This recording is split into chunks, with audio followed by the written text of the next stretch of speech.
How to make normal solution और molar solution.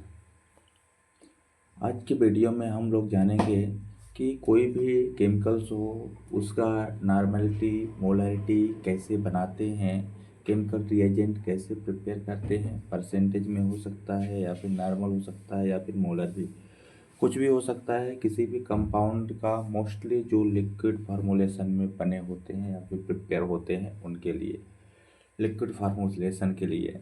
तो यहाँ पे हम देखते हैं कि यहाँ पे हमारे केमिकल है HClO4 जिसका मॉलिक्यूलर वेट 100 ग्राम पर मोल होता है और इसकी डेंसिटी 1.67 ग्राम cm³ होती है और परसेंटेज में है 70 अप्रॉक्स मान लेते हैं, या फिर जो लेबोरेटरी से सिंथेसाइज किए हुए कंपाउंड होते हैं। जैसे इसका केमिकल नेम है परक्लोरिक एसिड, मॉलिक्यूलर वेट है 100 ग्राम पर मोल्स और डेंसिटी है 1.67, परसेंटेज अवेलेबल है 70, 71, 72 लाइक दैट XYZ। तो जो लिक्विड है, जैसे मान लीजिए ये कंपाउंड जो है लिक्विड फार्मूलेशन में है, क्या है, लिक्विड में है। तो लिक्विड के लिए हमें दो चीज़ों की ज़रूरत पड़ती है, यानी जब प्रिपरेशन करते हैं तो पहले फार्मूला जो मालूम होनी चाहिए। तो जैसे कोई भी बोतल होता है, बोतल पे लिखा हुआ रहता है, जो लेबल पेपर बने होते हैं उस पर केमिकल का नेम लिखा होता है, मॉलिक्यूलर वेट लिखा हुआ रहेगा, उसकी डेंसिटी उस पर लिखी रहती है, परसेंटेज भी लिखा रहता है कितने परसेंटेज का अवेलेबल है। तो यदि बोला जाता है किसी भी या फिर कितने भी परसेंटेज में जो एक्चुअल अमाउंट है प्रैक्टिकल करने के लिए आवश्यकता होती है उसके दौरान, तो सबसे पहले यहाँ पे देखते हैं कि बनाएंगे कैसे नॉर्मल सॉल्यूशन। मेन बात किसकी हो रही है, नॉर्मल सॉल्यूशन की। तो यहाँ पे पहले पॉइंट हम देखते हैं वॉल्यूम और दूसरे में है प्योरिटी। वॉल्यूम और प्योरिटी लिक्विड में है तो ऑब्वियसली किसमें होगा, वॉल्यूम में, उसे हम मेजर करेंगे और उसके बाद उसकी प्योरिटी चेक करेंगे। तो सबसे देख लेते हैं volume equal to density into 1000 upon molecular weight of chemical name, जो भी केमिकल है। चलिए हम इसको सबसे पहले यहाँ पे जानते हैं कि ये क्या होगा। जैसे हम देख लेते हैं वॉल्यूम इक्वल टू डेंसिटी कितना है, यहाँ पे इसकी गिवन हुई 1.67 इनटू में क्या है 1000 है, तो यहाँ पे लिखेंगे 1000 upon molecular wait. Molecular weight इसका कितना है, अप्रोक्सीमेट 100 है। तो जैसे मान लीजिए इसे हम कैलकुलेट करते हैं, तो कैलकुलेट करने के लिए यहाँ पे देखते हैं, देखिए जैसे यहाँ पे है 1.67 इंटू 1000 इक्वल ये हुआ, कितना हुआ, हम यहाँ पे लिखते हैं 1670 और डिवाइडेड बाय 100। जब इससे हम डिवाइडेड करेंगे तो हमारे पास जीरो से जीरो को क्या करेंगे, कट कर देंगे, तो बचेगा 17/10। जब इस 17/10 को जब क्या करेंगे, डिवाइडेड करेंगे, तो क्या मिलता है देखते हैं। इसको हम डिवाइडेड करते हैं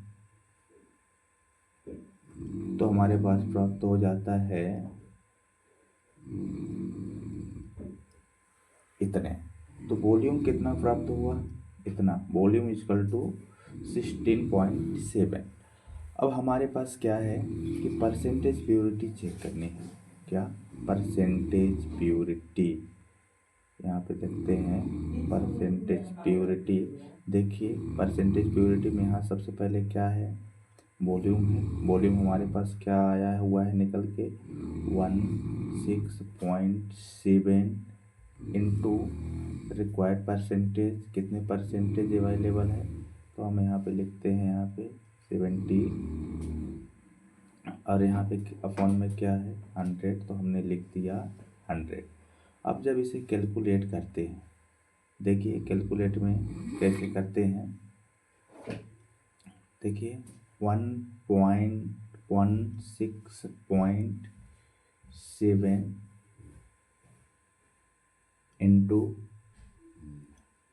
70, 1169 divided by 100.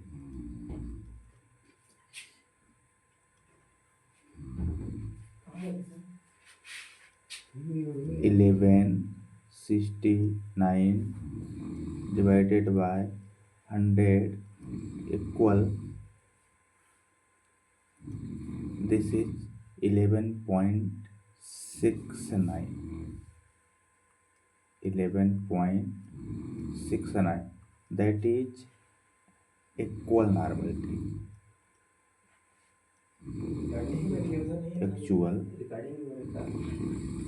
नॉर्मेलिटी, यही क्या है, परसेंटेज प्योरिटी है। यानी जो इस केमिकल का जो परसेंटेज प्योरिटी या फिर एक्चुअल नॉर्मेलिटी है, क्या है, यही है।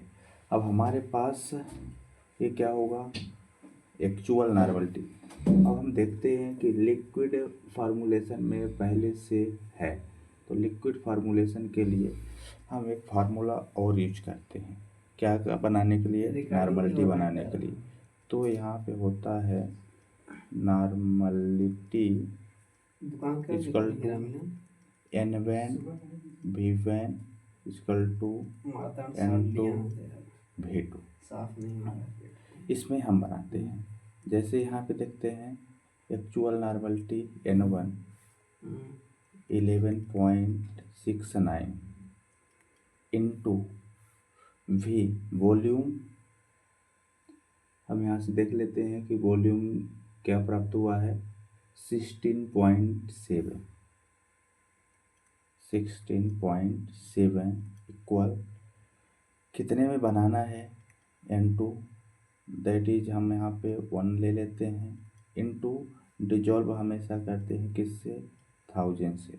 तो हमारे पास क्या हो जाता है, ये प्राप्त हो जाता है। तो सबसे पहले एक तो फार्मूला ये हो गया। अब यहाँ पे हमें देखना है एक्चुअली में हमें करना क्या है, क्या प्राप्त करना है। तो यहाँ पे हमें जो वॉल्यूम है, ठीक है, वो देखना है कि क्या करना है। जैसे यहाँ पे देख लेते हैं कि इसको सबसे पहले अभी इसके लिए रिमूव करते हैं यहाँ से समझने के लिए। देखिए जो N1 है ये क्या है, एक्चुअल नॉर्मलिटी। एक्चुअल नॉर्मलिटी हमारे पास कितना प्राप्त हुई है, परसेंटेज प्योरिटी 11.69 इंटू, अब लिक्विड में था तो अपन को इस केमिकल को कितना लेना है, तो हम यहाँ पे लिखेंगे एट दैट V1, अभी हमने उसका मान नहीं रखा, इक्वल N2 यानी कितने में बनाना है, लाइक दैट हमें 1 में बनाना है तो 1 नॉर्मल लिखेंगे, और V2 यानी 1000। अब देखिए इसको हम करते हैं तो हमारे पास क्या हो जाता है, 11.69 इंटू V1 इक्वल 1000। जब हम V1 को निकालते हैं तब क्या हो जाता है, 1000 अपॉन 11.69। तो इसे हम कैलकुलेट कर लेते हैं। तो यहाँ पे देखिए कैलकुलेट करने के लिए कैलकुलेटर का हमने खोल लिया है, यहाँ पे लिखता हूँ 1000 डिवाइडेड बाय 11.69 इक्वल 85.54। तो हमारे पास क्या हुआ, 85.54। ये क्या है, 1 नॉर्मल के लिए है।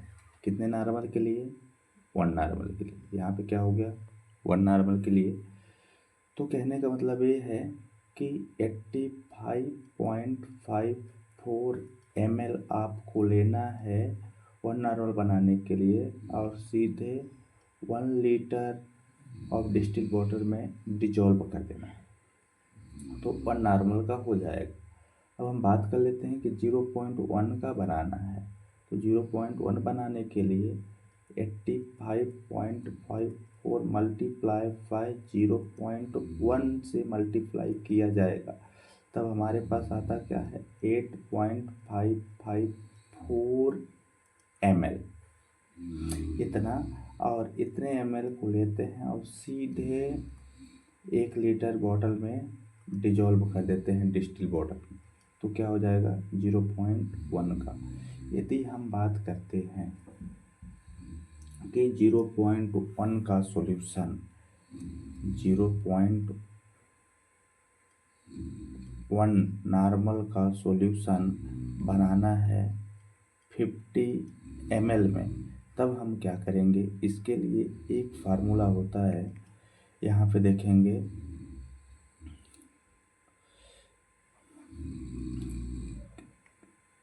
रिक्वायर्ड ml, कितने में रिक्वायर्ड है, कितने ml में बनाना है, इनटू 0.1 नॉर्मल, 0.1 नॉर्मल अपॉन 1000। अब देखिए हमें क्या बनाना है, 0.1 नॉर्मल का बनाना है, require ml, like that required ml हमारा कितना है 50 है, तो हम यहाँ पे लिखेंगे 50 इंटू 0.1 नॉर्मल। 0.1 नॉर्मल के लिए जो रिक्वायर केमिकल था वो कितना था 8.55, तो यहाँ पे लिखेंगे 8.55 अपॉन 1000 इक्वल। अब इसे देखते हैं एक बार और कैलकुलेट करते हैं। देखिए यहाँ पे 50 इंटू 8.55 इक्वल 427 अपॉन 1000। अब यहाँ पे पॉइंट है तो हम पॉइंट लगा देंगे। इस पॉइंट को यानी जो है इसे हम क्या कर देंगे, देखिए 0.5, इसे हम डायरेक्टली यहाँ से कैलकुलेट कर लेते हैं।